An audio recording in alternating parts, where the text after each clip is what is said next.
Hey everybody, welcome to the Orange and Brown Talk podcast. Dan Labbe, Mary Kay Cabot, Ashley Bastock. A kind of rare Saturday edition of the podcast today, but of course, the whole NFL world is abuzz over Shedeur Sanders, and I have not had a chance to talk any Shedeur with Mary Kay or Ashley yet. So we wanted to get a podcast out to you before we're back in practice on Monday. Who knows what we're going to see on Monday? We did talk to Kevin Stefanski today, as you would expect. He did not offer much insight into what his plans are for this week as they practice in Berea Monday and then go to Philadelphia for 2 joint practices. But let's just start here, Mary Kay. I mean, as far as preseason debuts go, I mean, that could have gone a lot of ways for Shedeur Sanders. That went about as well as it could have gone, all things being equal. It really did. And I think the reason why it did is because he was able to really showcase his vintage trademark accuracy. He was so accurate with that football.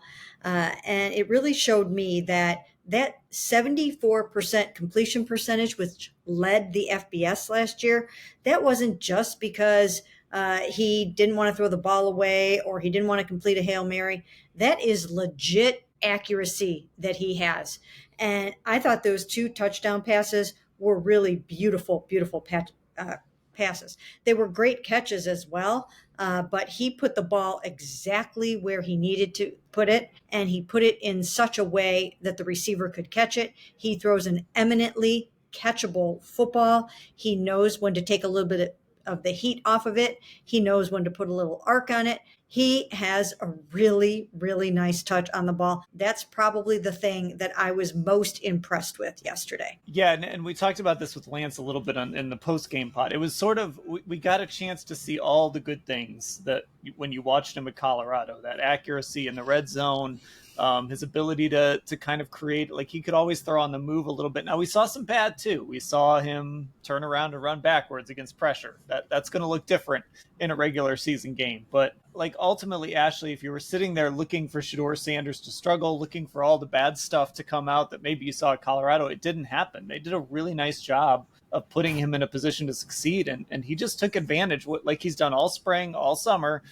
He's just sitting there taking advantage of everything that's put in front of him. I thought he did such a good job taking advantage. And I think once again, we've talked about it on this podcast and amongst ourselves. I think he's just handled everything so well from the time he fell in the draft onward. I think his demeanor has been great. Publicly, he's been nothing but positive when he's talked to us. Our interactions with him have been great. I think no matter what questions have been thrown at him. But like to your point, Dan, and to add to what Mary Kay was saying, like, yes, there were some moments last night where you saw some of those habits. I mean, the play I think everyone will probably remember is he scrambled to his left and then ran all the way back across the field to his right. That was the one time where you're like, okay, that's showing some of what I'm sure they don't want to see. But what I remember more is that second touchdown to Caden Davis where that pressure was coming for him. Like you could tell, I think, by the way the play was ran, he was really wanting to go to his left. And instead of stepping backward, he stepped to his right and forward to avoid the pass rush. And those were things I think going into last night. No one knew if we were going to see him make plays like that. And he did. So that for me, even the good almost like outweighed the bad. Like, yes, some of that was still there, but he made some really, really, really nice throws still in bad field position and with pressure coming at him. So I definitely was still impressed by some of what he did there too. Yeah, and I think the thing too, look, obviously, we've seen good preseason performances before, right? I do think there has been a lot of overreaction today. I don't know if I've ever seen a Nike ad off a preseason game, but that is what it is. But I'll say this, like Mary Kay, when we think back to some of the preseason performances we've seen, whether it's DTR or someone else, I think when you watch this game and you see the way Shedeur played, you can see how it translates to regular season success, whether that's sooner or later. You can see how it translates, his ability to work in the pocket. He did deliver some really nice throws under pressure. The one in his own end zone was a great throw. I thought the drive in the third quarter after they came up empty a couple times, I thought that was a really nice drive for him to turn around and they get a touchdown out of that turnover. So I just think, like, obviously we don't know if this is going to translate perfectly to the regular season. You never do. But I think the things we saw, the little building blocks we saw, I think it's more sustainable when we try to transfer it to the regular season than maybe what we saw with like DTR or somebody else. Right. Well, the moment wasn't too big for him. I thought he handled things procedurally pretty well. I thought he was able to overcome adversity. I mean, he turned the ball over on downs once when he retreated one of those times. He had to overcome some drops, some false starts, but he held it together throughout that adversity. And he showed the moxie side of himself, the gamer side of himself, which I thought was important because you can't really necessarily coach gamer. That's something that is inherent in a player. And I think he's just got that it factor. I really do. I think he's got the it factor. And that is so important. Again, you never really quite know how it's going to hold up in a game until the NFL defensive coordinators dig in and have their say on a quarterback. That is when you find out what a quarterback is made of. When these genius defensive coordinators do what Bill Musgrave told us they're going to do. They disguise and they trick and they game plan for you, and they know you better than you know yourself. They dig in and they find your weakness and they attack it. And that's when you really find out what a young QB is made of. And you cannot find that out in preseason. That's why sometimes preseason can be fool's gold. Nobody's game planning for you. Nobody's saying, oh, he's going to retreat in this situation. Let's make him do it. I mean, they aren't doing that. So teams are going to figure out ways to attack him, ways to blitz him, ways to stunt and confuse him and disguise things. And that's the part that he's going to have to continue to come up the learning curve on to be ready to go out and function well in a regular season game. For that reason, and I just got done writing my kind of, Browns insidery type of column, which I will be posting on Sunday morning. And I'm making the point that I still think it is a long shot. I still think it is a long shot for him to earn the week 1 start, just because he still has some learning to do. He's done a tremendous job. And I wrote a column yesterday, I think it was, about the fact that it's preposterous in my mind that the Browns have set him up to fail. That's ridiculous. They have brought him along so that he can have sustained success, and that when he is ready to go into a football game, a real game, a live game, that he will be ready. He will understand what he's seeing. He will be able to play fast. He will be able to play to his strengths. And he showed a lot of those strengths in this particular game. And the same thing is going to happen with Dylan Gabriel if he gets a chance to start. He's going to show some really good things, and he's going to show some weaknesses. And that's what it's all about for being a rookie in the NFL. I just listened to a quote from Jaden Daniels, who was saying just a couple of weeks ago that he feels night and day different than he did last year at this time. Everything has slowed down. Everything has changed. He's the NFL Offensive Rookie of the Year.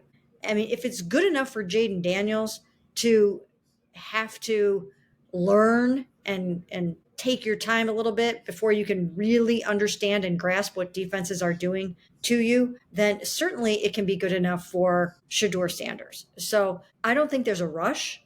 And I do think that he passed this first test with flying colors. But I don't think it means they have to rush him into the next great thing. I'm glad you went there, because that was something I wanted to talk about here, is just this idea of, look, everybody, like, that was a fun game. Shedeur Sanders, I mean, that was, again, just perfect. Like, that's exactly what you wanted it to look like with him. That's, if he can continue to build on that, then he's got a real chance, obviously. But also, I know everybody kind of wants to throw the Shedeur party, and of course you've got, Jamie Foxx tweeting out videos, you've got Nike ads, you got all this stuff, and I get it, but there's also a part of me that's just like, okay, what's the rush? Now let's move on to the next step with Shedeur Sanders. And I would like to see him maybe get some first team reps. I would like to see him get a little more put on his plate as we move forward. This is a tough week for that because these are really important practices in Philadelphia. But I guess that's kind of where I'm at, Ashley. That was a really good step. That's exactly what you wanted to see. I still feel really good about the talent, and this is a guy that we talked about leading up to the draft that we would have taken really high. So obviously he's a guy we all liked. So to me, there's no rush. Like, let's just kind of keep taking steps with him, and the NFL will find him. Like, he'll end up on the field when it's time for him to be on the field, and the Browns don't have to rush this. Yeah, a lot of times, and I've said this before, you guys have said it, like, I just tend to think it's better in general to not rush rookies if you don't have to, because there's just so much coming at you in terms of what we're talking about with the opposing defensive coordinator's game planning for you as a quarterback. It's a lot to deal with. I think there are other ways to get your feet wet early, but I think where we agree, Dan, is this idea of I would like to see him get first team reps with the offense at some point here. And I've been saying that, and now I think it's because of this idea of, okay, you've left this quarterback competition open in case somebody surprised you. And if you're a young quarterback and you're doing well and you're capitalizing on these opportunities, like, my question then is what if they don't give him those, what more would he have to do in order to get those reps? And, like, asking for first team reps in practice, some reps in a practice, is not asking to name him the starter week 1 in less than a month. But I do think you have to keep building with him developmentally. Like, that's the point. That's how you develop somebody. You keep adding more to their plate, see how they handle it, see where and if they trip up, and then kind of change your plans based on that. So I think if you were going to leave it open to surprise, like, yes, these are important. If you think Joe Flacco is still leading the way to start week 1, yes, he needs some reps in Philly in those joint practices. But at some point, I still want to see Shedeur Sanders with this first team offensive line throwing to Jerry Jeudy, David Njoku, and Ced Tillman. So that's kind of where I'm at with, at the same time, like, yeah, it's the preseason. We have to remember it's the preseason. But I think he's done enough to earn a bit more on his plate after yesterday. Yeah, and I think, when you look at him and Dylan Gabriel side by side, right? Like, we have seen Dylan have his ups and downs, and he went through a pretty tough stretch there before that hamstring injury kept him out. Now, I obviously was not at the Carolina practice. It seemed like he did okay at the Carolina practice, just kind of seeing your tweets, Mary, and kind of seeing everybody who was down there covering it. But to me, at some point, I think Shedeur has earned the opportunity to sort of get at least a little bit of a side-by-side comparison here with Dylan Gabriel, which is something we haven't seen a ton of. Like, okay, so Dylan's gotten some of these a lot of first team reps. The Browns are going to continue to invest in Dylan Gabriel because he was the guy they took first. But I think Shedeur at this point has done enough where it's okay to say, like, hey, let's see what he looks like. Let's give him a first team series. Let's give him something. Let's put these two side by side and let's just see who looks better. And maybe it doesn't mean he's got to start over Dylan Gabriel. He's got to be moved ahead of Dylan Gabriel on the depth chart. But I think he's reaching that point where it's time to see a little bit of an apples to apples comparison between the two. Well, it's going to be interesting to see how they handle this week because, first of all, they have to figure out how healthy Kenny Pickett and Dylan Gabriel are. They're both still nursing hamstring injuries, and both were limited to only individual drills and 7-on-7s in Carolina. And as they move into this week, I've gotten the impression that Dylan is farther ahead than Kenny in terms of the hamstring. So I think there probably is a world in which Dylan might be back getting some of those starting reps, those first team reps like he was before the hamstring injury. He was coming in second after Joe Flacco and working with the ones. They're kind of trying to see, I think, or we're trying to see if he could be the number 2. And so I'm anxious to see how that's going to go this week, if he's ready for that kind of work. And if he is ready for that, then I think there is a world in which, maybe he plays in the game. Initially, that's what they wanted to do. They wanted the rookies to split this game too and just give the veterans most of the first team work in the practice. So it's going to come down largely to the hamstrings and who can do what.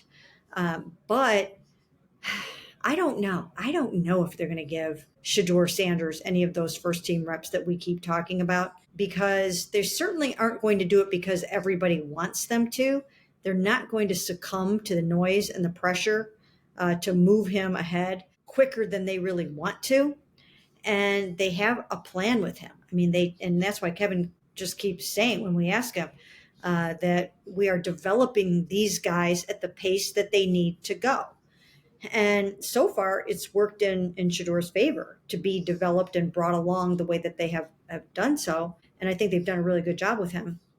And I don't know if they're going to be ready yet to give him those precious starting reps, especially because we are heading now into the real meat and the heart of the quarterback competition.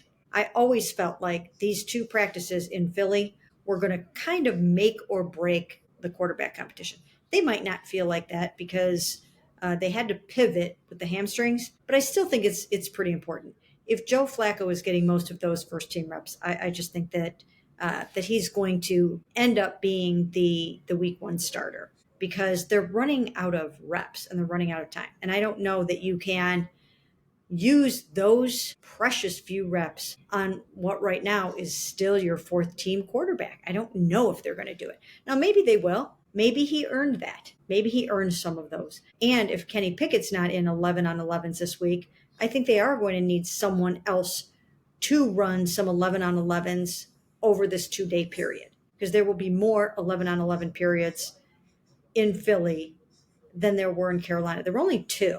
Now, I don't know if there will be more in one day or if there will just be twice as many because it's over 2 days. But I do think that there will be more starting snaps to go around. It's just a matter of when you have those precious first team reps, when you're putting Joel out there and Wyatt and Jack and Ethan and those guys out there and David and Jerry said, you name it. You know, not that you're wasting those reps on a guy that's not going to start week one, but it's starting to get to crunch time. And you really want to focus on the chemistry and the camaraderie between your starting quarterback and his supporting cast. So I don't know how they're going to handle it this week, but I actually think it's starting to be time to let Joe cook with the ones. So, kind of bigger picture, I think that goes back to the whole sort of flaw in the system here in this 4-man quarterback competition, right? You brought in 4 guys. You basically said you don't see Shedeur Sanders probably isn't a week one starter, right? Again, maybe that changes. We'll see. He certainly took a big step to maybe putting himself in that competition on Friday night. But you are getting to that point where those reps start to dry up. And so now you're going to be in a position where you've got 2 rookies that you're trying to develop. But those 2 rookies aren't going to have reps because we know in the regular season there just aren't reps for anybody who's not the starter. There might be a couple for the backup. There might be some scout team reps, but like you're getting ready to play games, so the starter takes those reps. So in an ideal world, it would be great if you could just say, this guy's QB1, this rookie is QB2, let's develop this one guy. But that's not what the Browns have set up. And so, Ashley, they've got to continue to manage this. And we might get out there Monday and there might be a lot of angst because maybe Shedeur is not going to get those reps everybody who watched that game Friday night thinks he should get. Well, that's why it's like, for me, if that's the case, right? And everything we've seen tells us it's been trending that way, right? That Joe's the guy. But then if you're the Browns, why are you putting on this show of saying, well, we're leaving it open for somebody to surprise us? Like, the reps do become so precious. And if you're not really actually open to giving, Shedeur or anyone else a chance in the week one start, then it's silly to call it a 4-quarterback competition, because that's not what it is. Like, it's one guy's job to lose, and we're not really saying anything because of injuries. And yeah, that's where it gets tricky. And I do wonder if the team and, this organization anymore under Andrew and Kevin doesn't get rattled by a lot, right? Like, they didn't really get rattled when anything with Deshaun Watson was going on. And that was, I would say, the biggest thing we've seen them deal with externally in the form of external pressure and all of that. But like, I wonder if people are prepared for that kind of backlash, because I do think if it's the status quo, there's going to be a lot of fans that are wondering, why is Shedeur Sanders not getting first team reps, or why isn't he being given a chance to start, whatever it may be, just based on the reactions we saw last night. Like, I think it's going to be a lot, and I do wonder if it's going to be a bigger reaction than they are prepared for, so to speak. Not that we've ever seen them buckle to public opinion in any way, but I do just wonder, because I'm like, when's the last time we've seen this fan base this riled up about this guy should be our starting quarterback? I mean, was it last year when Deshaun Watson was doing so bad and everyone was like, no, we need literally anybody else? But for a specific guy, I don't know the last time, like in my time covering the team, if we've really seen that in the Kevin era. Yeah, and the interesting thing too is kind of how does the locker room react? How do they kind of view things? Now, obviously, they love Joe Flacco, so if the Browns go with Flacco, I think it'll be all right. But there is sort of an element of, if one guy is struggling and they keep rolling that guy out there and rolling that guy out there, and Shedeur Sanders has this star power and this like pull, you do wonder how that kind of affects that locker room. But Mary Kay, I think Ashley's right. Like, the Browns are not going to just bow to public pressure. They, like you said, they have a process and they're going to trust it. Yeah, and the sort of ironic thing about this whole situation is that Joe Flacco really is an enormous fan and team favorite as well. It's not like you have Shedeur and then you've got like Deshaun Watson coming back trying to play and nobody wants that. No, you've got Shedeur with all this sort of support and rallying cry and all of that kind of stuff.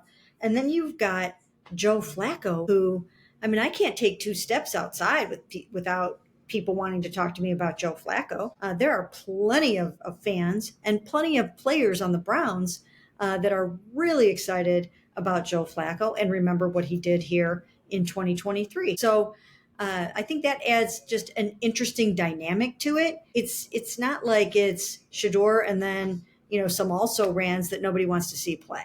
I mean, Joe has plenty of support, including again by I think a number of veterans in that locker room who know what a veteran can do. I mean, I'm sure if we talked to Joel Bitonio and we gave him some truth serum and he told us exactly what he was thinking, I would have to think that he would be like, look, there's some Pro Bowlers on this team. We want a veteran back there. We want someone who can get the job done, who can run this show, and who can get us some victories. We want to be out here staying in the thick of this race. Right now, could you imagine if Shedeur had to go through that unbelievable gauntlet of starting against the Bengals, going into Baltimore in week 2, then taking on the 3 NFC North teams, and a stretch of 5 out of 6 games on the road, including a game in London? I mean, that would be a tall order for any quarterback, let alone a rookie 5th-round pick. And as I wrote earlier on in this offseason, he would only be the second 5th-round pick or later to start a game in the modern era of football. So it really just doesn't happen in week 1 of his rookie season. So that doesn't really happen. And I think that it probably won't unless he just goes out in, I think this is the last chance for Dylan and Shedeur to go out in a game situation. Kevin already said he's going to get a ton of reps. So he's probably going to either play most of the game again, or he's going to play about half the game if Dylan plays. So he's going to have another chance to go out there and knock their socks off. And if he does it, well, who knows what happens when you put a bunch of heads together or a bunch of coaches in a room or coaches and personnel people in a room and you start to go through the pros and cons of what this might look like if you try to start him week 1. And sometimes you get into almost like a groupthink thing, and it can take on a life of its own. And when you have a player that does go out there and have that it factor, and he brings the juice and he brings the excitement, sometimes you do get caught up in the moment. Sometimes you do. And I don't see that happening, but stranger things have happened, and on this very football team. So I think this is a big week, Dan. I really do. It's a big week. Yeah, I agree. And Ashley had to jump off. As you were saying that, I thought of, you remember when Deshaun Kaiser was a rookie, right? And we came in and thought there's no way Deshaun Kaiser is going to be the starter or whatever. And Yeah. then all of a sudden, there it was, week one. He was rolling Yep. out there. So things can happen very, very quickly, and that momentum can build very quickly. So you just never say never. But before we wrap up, I do, because you were there. You were in Carolina. Yeah. What, I mean, it had to be like an absolute. I'm just wondering what it was like. I know we've got the video from their well-off media crew. They've already got the video out from his first start. It's like 27 minutes long. I have not watched it yet. There is one clip going around that I think everyone has seen at this point. But what was it like? I mean, what was that stadium like? I know on the broadcast, every time you made a great throw, they'd find people wearing 12 jerseys. It felt like there were a lot of Browns fans there in 12 jerseys. What was it like being there and sort of after the game? Walk us through it. Well, it had a Johnny Manziel / Baker Mayfield circus like atmosphere. It was exactly what you would expect from Deion Sanders' son, from a young man who grew up in the spotlight, the son of Coach Prime. That's what it was like. You all saw him when he walked in with the shades and the legendary diamond encrusted pendant around his neck, with the boombox being carried by Tony Brown. I mean, it was star power. That's what Shedeur brings. He brings content, he brings noise, he brings music, he brings friends and family members and fans and diamonds. I mean, like, it's a A lot. lot of diamonds. A lot of diamonds and a lot of everything. And I mean, I think that's kind of cool in some ways. I mean, it's fun. It's fun stuff. And then he went out there and he backed it up. And this was his chance. I mean, you had throughout the day, I wrote a story earlier in the day with Deion talking at Colorado and saying, I can't remember the exact headline that I put on it yesterday, but it was something to the effect of, what are they going to do, after tonight? Or I can promise you they're going to have a problem after tonight. And I thought that was really a bold thing to say, because he knew that Shedeur was going to go out and he was going to play well, keep himself in the conversation for the starting job. And he did that. He's in the conversation. It doesn't mean he's going to get the start, but he's in the conversation. And that's about all you can ask from a 5th round pick who is your 4th string quarterback. So it's fun, it's exciting, it's kind of controversial. I mean, controversy seems to follow Shedeur around a little bit, I mean, they like to mix it up a little bit on social media and things like that. They like to film things and chronicle things, and that's totally fine. It's fun. It's fun. He is perfect for the younger generation too of Browns fans that are looking for someone that speaks to them, that is in their social media world, that's in their music world, that's in their clothing world. I mean, these were his own unreleased songs playing on the boombox that he walked into, right? I mean, that's great stuff. I mean, that's prime time Sanders lore. And it's cool. It's color, and there's the Nike ad. It brings LeBron James out of the woodwork to tweet something, right? It I reminds guess me. It does. LeBron, Jamie Foxx, Yes. I actually saw, this is totally random. I follow from Outcast. I follow Big Boy on Instagram. He posted like Outcast's DJ was having a birthday party and he was wearing a Shedeur jersey. Like, this is a guy from Atlanta. They live in Atlanta. These are not Browns fans. Yeah. He's wearing a Shedeur jersey. Like, it reminds you how big of a superstar he is, that just all these random places you see Shedeur jerseys. Yes, absolutely. And, I think there's even more social media than there was back when Johnny came out and came into the NFL. And there's even more social media than there was in 2018. I mean, it has grown exponentially, but I mean, this has a Johnny Manziel, Baker Mayfield vibe. I mean, remember, show me the money and the money sign with Johnny. And, there was so much stuff like that with Johnny and all of his legions and legions of fans. I would argue that Johnny was even a bigger star coming here than Shedeur was. In the pre-draft process, Shedeur was not moving the needle yet the way that he did after he dropped to the 5th round and almost became a cult hero at that point.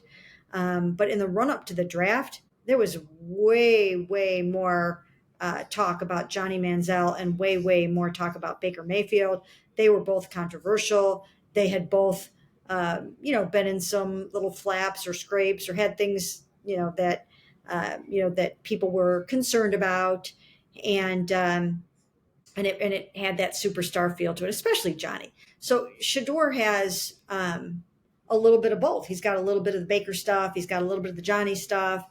But there's a recency bias to it. We feel like, oh, this is like one of the biggest rookies to ever start a preseason game here. It's really not. I mean, it was big when Johnny started a game here, and it was big when Baker Mayfield started a game here, but it's got that kind of a magnitude to it. It's colorful, it's controversial, it's going to be interesting because he and his family, and you cannot blame them, they are absolute branders, marketers. They know how to do this. They're like the Kardashians of football. I mean, they know what they're doing when it comes to branding their people, and they're doing a great job of it. But it's funny because at any given moment, anyone can end up on their live stream. And so you just always have to know that when you are in the presence of the Sanders family, they are getting this story out there on their own platforms. And, you just might end up as part of the story one of these days. So you just have to, make sure that you're aware of that. But, that's the world we live in now. I think it's fun. I think it's cool. I think it's at times funny. And above all, and I can't emphasize this enough, I really like Shedeur as a person. I really like him as a person. He's the real deal. He's genuine. He's funny. He's got charisma. He's got personality. He's got stories. He's got a sense of humor.